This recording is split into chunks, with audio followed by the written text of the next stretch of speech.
This is a TGSA, a True Greatness Service announcement.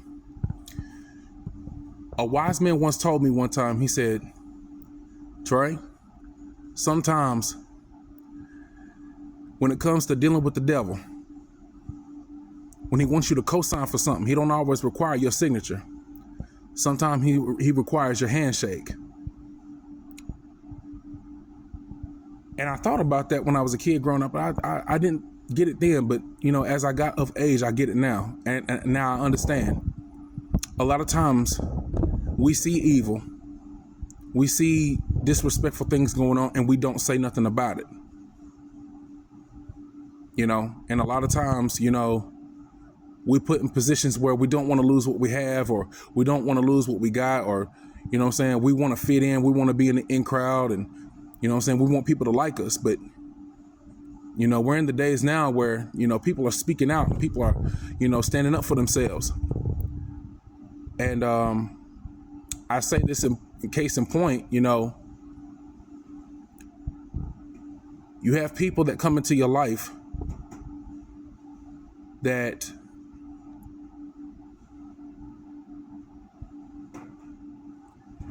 show you that you're blessed beyond all measure, to show you that you're really actually in a greater situation than what you think you are, to show you better than they can tell you that, the grass is not always green on the other side.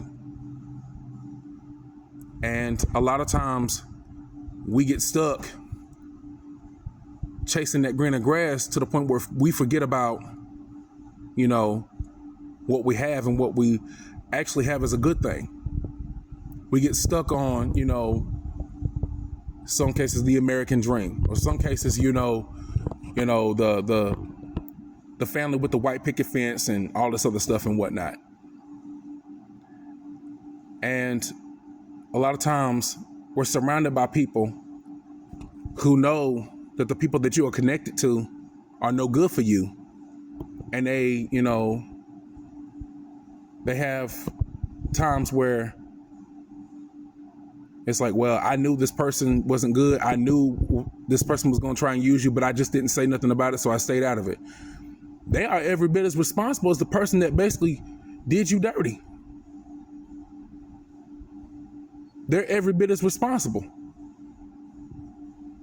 So really, if you think about it, they should have been in on the manipulation. They should have been in on, the scandal and the lies and all this other mess that was going on. And at the same time, it kind of opens your eyes to help you understand that, keep your circle small, keep your friends close and your enemies even closer. And at the same time, it also comes to the point where it shows you that you're really an enabler. You yourself are an enabler because you sat back and you didn't do nothing about it. You didn't speak up. You didn't talk. You didn't stand up for yourself. So you sat back and you allowed it to happen. And with all that being said, I say this,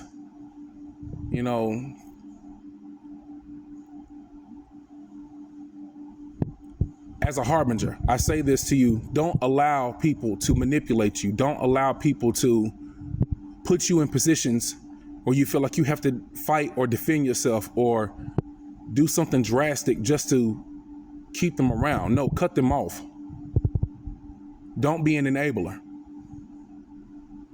People may not like you for standing up for yourself, but so what? And that's why the Bible says in the book of James, it says to submit ourselves before God, resist the devil and he will flee from you.